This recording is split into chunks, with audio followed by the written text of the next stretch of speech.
Hey everybody, I'm Danny Schatz for MMA Candy, reporting for BetDSI.eu. And tonight we're going to be talking about UFC on Fox 2, Evans versus Davis.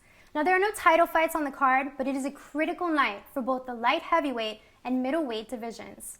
Former UFC light heavyweight champ Rashad Evans is looking to take one step closer to recapturing his belt when he takes on up-and-coming prospect Phil Davis.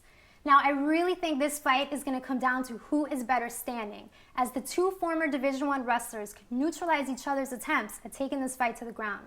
Now, Phil Davis has an ever-evolving striking game, but I am not really sure that he's going to be able to overcome Rashad's speed, power, and movement. You know, he's a finisher who has knocked out and TKO'd some of the best guys in the light heavyweight division. Guys like Chuck Liddell, Forrest Griffin. But on the other hand, the exciting thing about Davis is that he's not afraid to stand and trade with you. You know, he doesn't want to be a lay and pray fighter. So, who has the advantage on the ground?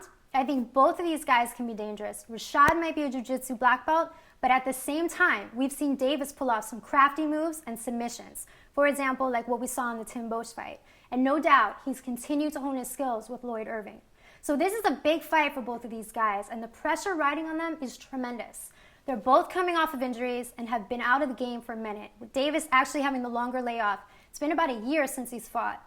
Now, in terms of experience, Evans has been there. You know, he knows how it feels to headline shows, face top-level competition in the octagon, and take home the belt. It's going to be interesting to see how Davis handles it all, and if experience is going to be a factor in this fight. So, will it be a stepping stone for Evans or an upset for Phil Davis? Well, even though Davis is an outstanding fighter with so much potential, I'm going to go with Rashad Evans on this one, as I feel that he's the more well-rounded fighter. I think he's going to be able to control the direction of this fight and keep the fight standing to expose Davis's weakness and outstrike him on the feet. Now, on to the fight that will determine the #1 contender in the middleweight division, Chael Sonnen versus Michael Bisping. I was really upset to hear that Mark Munoz had suffered an injury, of course, like everybody, but I'm also really excited to hear that this fight was happening. I mean, this is going to be the classic striker versus wrestler matchup. You've got Chael Sonnen, who is not only an NCAA Division I wrestler, but an Olympic alternate. This guy's grappling is on a whole nother level. This poses a real problem for Bisping, as he does not have the wrestling background that can even come close to Chael's. I mean, he does a good job getting back to his feet, but Chael is so strong and controlling once he gets a hold of you that Bisping really is going to have to expend a lot of energy to get back to the free movement phase of the fight. Now, on the other hand, if Bisping can keep it standing, I think this fight's going to be really interesting. He's coming off of 2 TKO wins off of Jason Mayhem Miller and Jorge Rivera, and has shown some really solid striking. Now, if Chael can close the distance and control this fight with his grappling, I think we're going to see Bisping look for submissions off his back, which would actually be a good strategy, as we saw Chael almost get submitted twice in the Nate Marquardt fight, and then, of course, the famous last-minute triangle by Anderson Silva. So this is a huge fight for both of these guys, and we're going to have to wonder what the effects of this sudden change of opponents might have on their training camps. But I think this fight is truly going to come down to who can control the direction of the fight, and I have to say that I think Chael Sonnen is going to do just that.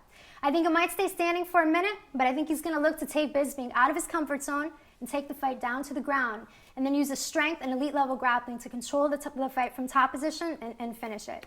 So there you have it, some of the predictions for UFC on Fox 2, Evans versus Davis. Now, our friends at BetDSI are sponsoring a $2,000 handicapping contest for the upcoming UFC on Fox 2, Evans versus Davis fight card. Pick the winner, round, and method to win and earn points. The top 25 earners will receive their share of the $2,000 prize pool. All you need to do is sign up at betdsi.eu using bonus code MMACandy to qualify for a free entry. Once you have signed up, click the UFC Handicapping Contest button in the lobby and use your valid BetDSI account number to register your picks. BetDSI has the current betting odds listing Evans as the favorite at -150, with Davis paying out +120 as the underdog. I'm Danny Schatz for MMACandy.com, and we'll see you next time.